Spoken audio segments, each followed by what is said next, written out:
Chhota Udepur police સ્ટેશનના ગુના register number 23-10-20/2023ના કામના કાચા આરોપી સંદીપભાઈ રમેશભાઈ રાજપૂત, જે અત્રેની જેલમાં 9/11/2023ના રોજ ડુપ્લિકેટ કચેરી કૌભાંડમાં આરોપી તરીકે નામદાર ચીફ જ્યુડિશિયલ મેજિસ્ટ્રેટ સાહેબના હુકમથી અત્રેની જેલમાં દાખલ થયેલ હતા. જે બાદ બીજા કેસના કામે 12/11/2023ના રોજ દાહોદ પોલીસ સ્ટેશનના સબ ઇન્સ્પેક્ટર સાહેબને વધુ તપાસમાં સોંપેલ.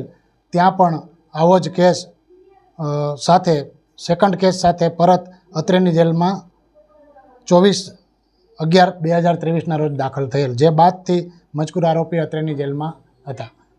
મજકૂર આરોપીને સામાન્ય બીમારી સબબ આપણે જેલમાં ડૉક્ટર આવતા તેઓ તપાસતા, અન્ય કોઈ ગંભીર બીમારીની રજૂઆત હતી નહીં. ગઈકાલે આશરે 17:40 આસપાસ આરોપી અમારી ઓફિસમાં આવીને અમને રજૂઆત કરેલ કે સાહેબ મને છાતીમાં ગભરામણ થાય, દુખાવો જેવું લાગે, તો સર મારો જાપ્તો માગો ને.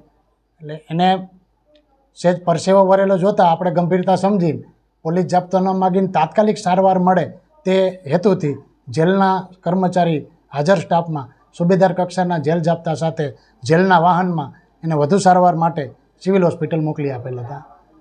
જ્યાંથી આશરે 18-25 કલાકે ટેલિફોનિક વર્દીથી અમને સુબેદારે જાણ કરેલ કે ફરજ પરના ડૉક્ટર બેને મજકૂર આરોપીને મરણ ગયેલાને જાહેર કરેલ છે.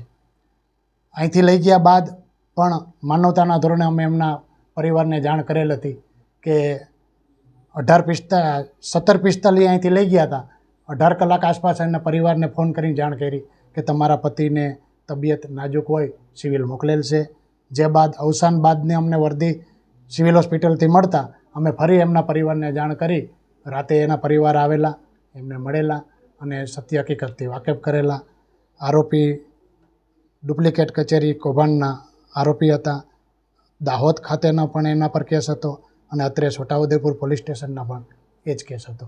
જય હિન્દ. અગાઉ આવું કોઈ જાતનું એ લોકો રજૂઆત કરેલી કે બીમાર થયા હોય આવું જેવું? ના, એવું